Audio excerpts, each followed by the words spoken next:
Whoa, whoa, yay, yay. What a hook right there that invites you to come on into the house, come on into this great house music and just party all night long and enjoy the ride, a joy ride. And this song had a joy ride up my fancy playlist, a joy ride listening to this record too as well. How you doing? It's Dean Kirk. Counting down my fantasy playlist of May 8th, 2022. We are at the summit at last on my fantasy playlist at number 1, Gamper and Dadoni. I hope I pronounced those names right. Along with DTE, we're doing a classic that goes back to the late 50s. I'll get into the history of the record in just a minute. More than I could say on this fantasy playlist of May 8th, 2022. Boy, really exciting record. It's they use a few of the verses from the original version, although the original version didn't really have that many verses, I don't think. The chorus of the record, they recycle the chorus and they do it very well. The song's supported by mountainous dance beats that keep you pinned down on the dance floor, keep you moving. No parking on the dance floor. Got to keep on moving when you listen to this record. This is one exciting remake. It's a exuberant remake.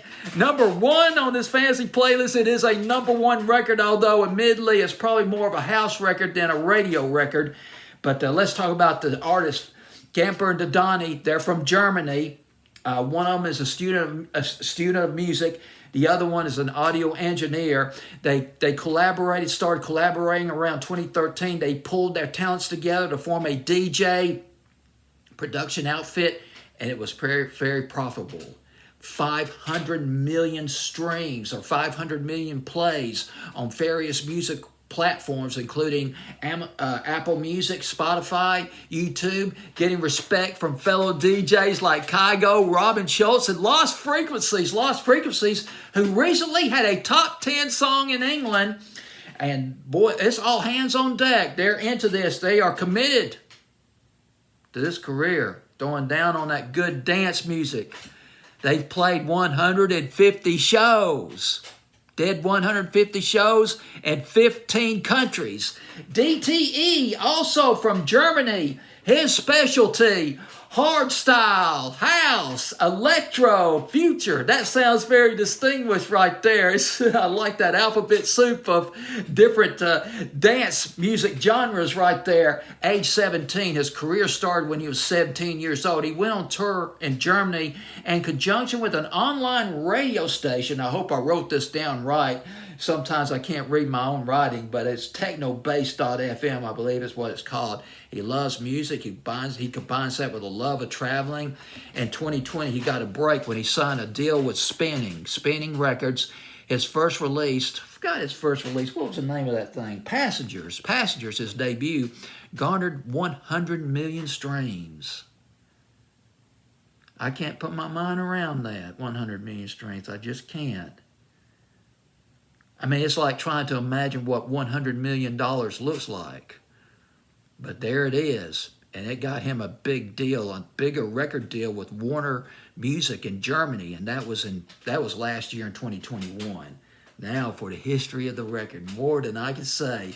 It was written, boy, it goes way back to the 50s, 1959. It was written by Jerry Allison and Sonny Curtis, both of those guys, and the band, the Crickets, Buddy Holly's band, the Crickets. But they wrote this song not too long, a few months after Buddy Holly was killed in a plane crash, that infamous plane crash up in North Dakota, along with the Big Bopper and Richie Valens, some of the early pioneers of rock and roll as we know it today. And these two guys, they were in that band, but they were in the Crickets, and they wrote the song. Now, supposedly they wrote the song in an hour, but then again, all they really had was the hook. They wrote the hook, that whoa, whoa, yay, yay. They wrote that. Now, this is sort of ambiguous the way it was put, so I'm gonna try to read the lines, try to read between the lines and give you at least an idea of how this song came about. when they went to the recording studio, when Sonny Curtis and Jerry Allison went to the recording studio with, I guess, with the rest of the Crickets, that all they had really was the hook, or at least most of the hook. And I take it they had the music, and they probably wrote the lyrics. They probably wrote the lyrics in the recording studio, and they came up with a record. Their version was more of a doo-wop record, kind of a doo-wop influence record, kind of laid back, didn't chart. Although it got on one of the charts in the UK at number 26, but it was forgotten. But Bobby Fee, one of the big pop stars back in the early 60s now. He had some comebacks later in the 60s and the 70s. The bulk of Bobby Fee's hits, one of the teen idols, the bulk of his hits between 1959 through 1963, the eve of the British invasion, he had hits like Take Good Care of My Baby. He redid that Clover's record, Devil or Angel, and Rubber Ball, I'll Come Bouncing Back to You, one of his best. Sounds like Buddy Holly, aping Buddy Holly on that record.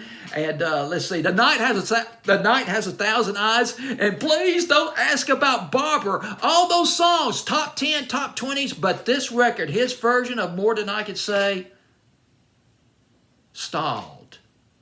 It died. It lost its breath at number 61 on Billboard's Hot 100. That is it. But it went to number 4 in England. The version that you're probably most familiar with is probably Leo Sayers' version.